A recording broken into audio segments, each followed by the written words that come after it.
C'est à Lisbonne qu'Hervé Di Rosa a jeté l'encre depuis 2013. Un artiste français heureux d'exposer son univers au musée d'art, d'architecture et de technologie. Je vous amène au mat avec moi. On va y voir l'exposition Archipelago Hervé Di Rosa. Hop! Une exposition et un voyage haut en couleur, à l'image de l'artiste. Par là ou par là? Qui nous embarque dans son monde, le pays des arts modestes, pour lequel il a créé un musée à Sète, dans le sud de la France, il y a 23 ans. Au départ, une simple caravane abritant ses collections de figurines qui nourrissent depuis toujours son imaginaire. Je pense que quand on regarde une peinture de moi, si on a vu avant mes collections d'objets, mes collections de figurines et tout le reste, je pense qu'on peut mieux comprendre que ce n'est pas uniquement de la peinture influencée par la bande dessinée. Curieux et ouvert à diverses formes de création, Hervé Di Rosa invite à explorer le vaste territoire des arts modestes.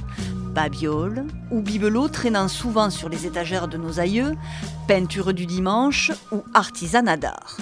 De multiples îlots artistiques, souvent ignorés ou marginalisés. L'art modeste, c'est une manière de regarder différemment, sans souci d'esthétique, sans souci d'histoire de l'art et tout ça. Moi, je suis un artiste contemporain. Et dans les années 80, où j'ai commencé, il n'y avait pas plus prétentieux que l'art contemporain. Alors c'était un petit peu à cette époque-là que j'ai inventé cette expression, c'était un peu en réaction. Un chercheur d'art qui nous offre un tour du monde, ou presque, à travers ses collections. Un véritable cabinet de curiosités où cohabitent un amas de boules à neige ou des sculptures en papier mâché des frères Linares, artistes mexicains, auprès desquels Hervé Di Rosa a réalisé ses propres créations.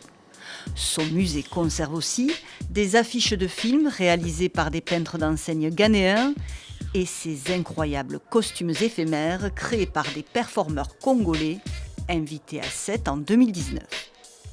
Et c'est là où se tient quelque chose pour moi de magique sur la pauvreté des matériaux parfois, qui en fait quelque chose d'attirant, d'étrange, d'enchanté, de bizarre.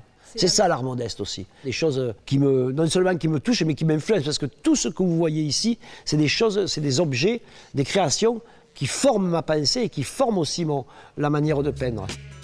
Un infatigable explorateur qui aime se réinventer à travers ses découvertes et escales. Son nouveau chantier, la peinture de ses personnages fétiches sur azulejo, faïences emblématiques du patrimoine portugais, une technique qu'Hervé Di Rosa a apprise auprès d'artisans à Lisbonne.